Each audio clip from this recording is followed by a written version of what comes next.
भागलपुर बिहार से शैलेंद्र कुमार गुप्ता, यूपी आज तक। बैठक पर 30 सितंबर 23 और मू का 126वां केंद्रीय परिषद बैठक का खुला अधिवेशन किया गया। आज दिनांक 29 सितंबर को सामुदायिक भवन भागलपुर में और मू का 126वां केंद्रीय परिषद बैठक का खुला अधिवेशन किया गया, जिसमें AIRF के महामंत्री रेल मजदूर मसीहत कॉमरेड शिव गोपाल मेशरा और मू के महामंत्री अमित कुमार घोष और मू के केंद्रीय अध्यक्ष अमित कुमार बर्मन, पूर्व मध्य रेल के महामंत्री SNP श्रीवास्तव, पूर्व मध्य रेलवे के केंद्रीय कार्यकारी अध्यक्ष SSD मिश्रा आज के मुख्य अतिथि के रूप में उपस्थित थे। आज इस खुला अधिवेशन का अध्यक्षता भागलपुर शाखा अध्यक्ष अख्तर हुसैन ने किया तथा शाखा सचिव RK सिंह तथा चंदन कुमार ने इसका नेतृत्व किया। आज के खुला अधिवेशन के मीटिंग को संबोधित करते हुए महामंत्री और मू कॉमरेड अमित कुमार घोष ने कहा कि 1 जनवरी 2004 के बाद केंद्रीय सेवाओं में आए युवा कर्मियों को भारत सरकार ने छलने का काम किया। उनको नई पेंशन नीति में लाकर केंद्रीय कर्मियों को मिलने वाली सामाजिक सुरक्षा पुरानी पेंशन से वंचित करने का काम किया।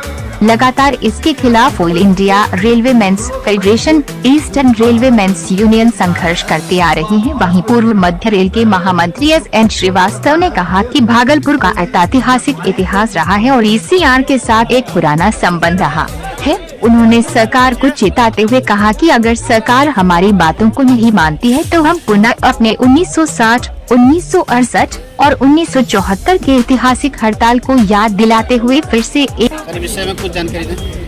हम लोग ऑल इंडिया के अप्रेंटिस एसोसिएशन के द्वारा आए हैं यहाँ पर है और माननीय शिव गोपाल मिश्रा जी का यहाँ कार्यक्रम था और हम लोगों को माननीय शिव गोपाल मिश्रा जी का जो कार्यक्रम होता हम लोग उनके मेहनत और उनका पुकार पर जिस तरीके से उनका संघर्ष है जिससे कि हम युवाओं का लाभ मिलता है, उनके ज्ञान और सुनने के कारण से पीछे चले जाते हैं। देखिए आज देश में माननीय शिव गोपाल मिश्रा जी के द्वारा जो पुकार था कि जितने रिक्त पद खाली है उन पे सभी रेल अप्रेंटिसों को बहाल करना चाहिए।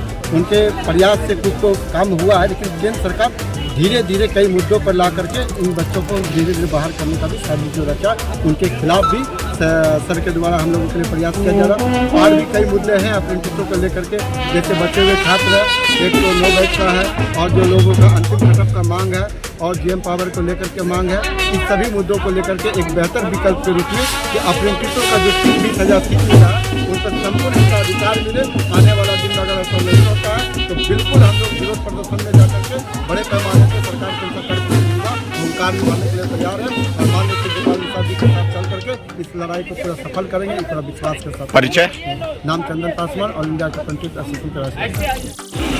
आज ये मेन जो बैठक का या ये मीटिंग का जो आयोजन रखा गया है भागलपुर में, इसका मेन एजेंडा क्या है? आज ईस्टर्न रेलवे मेंस यूनियन का भागलपुर में 126वीं केंद्रीय परिषद की बैठक है। इसका मुख्य एजेंडा यही है कि जो हमारे रेल कर्मचारियों के सामने दिक्कतें हैं, परेशानियां हैं, उनके बारे में साथियों ने यहाँ पर बहस किया है। और जो सबसे बड़ा सवाल आज हमारे सामने है, जिसको लेकर अभी 10 अगस्त को हम लोगों ने रामलीला मैदान में 2 लाख से ज़्यादा केंद्र सरकार के कर्मचारियों ने, राज्य कर्मचारियों ने, शिक्षकों ने वहाँ पर रैली करने का काम किया और भारत सरकार को ये बात कहने का काम किया है कि नो पेंशन स्कीम, जो न्यू पेंशन स्कीम है, उसको हटा करके पुरानी पेंशन स्कीम लागू करें। अगर ये सरकार तत्काल लागू कर देती है तो बहुत अच्छी बात है, नहीं लागू करेगी तो 21-22 नवंबर को हम लोग हड़ताल के लिए मतदान करेंगे और उसके 45 दिन के बाद नोटिस दे करके भारत बंद करेंगे, रेल का भी चक्का जाम करेंगे। आपका परिचय? मैं शिव गोपाल मिश्रा हूँ, मैं ऑल इंडिया रेलवे फेडरेशन का महामंत्री हूँ, नेशनल काउंसिल JCM के स्टाफ साइड का सेक्रेटरी हूँ and joint forum for exploration of old pension scheme, जो हमारी ज्वाइंट संस्था है 30 ऑर्गेनाइजेशन की, उसमें कन्वेनर। बताया जाए सर, ये जो आज भारत सरकार रेल को बेच रही है, कौड़ी के भाव में कॉरपोरेट जगत को देने का बात सोचा है, AIRF उसका विरोध करती है। सबसे बड़ा मुद्दा है वो है NPS को वापस करना और OPS को पुनः बहाल करना। सरकार बोलती है कि हमारे पास फंड नहीं है, इसलिए हम ओपीएस नहीं देंगे। सरकार से AIRF और हम लोग मांग करते हैं कि आप बताइए कि विधानसभा सदस्य, विधान परिषद सदस्य, राज्यसभा सदस्य और लोकसभा के सदस्य के ऊपर कितना खर्चा हो रहा है पेंशन पर।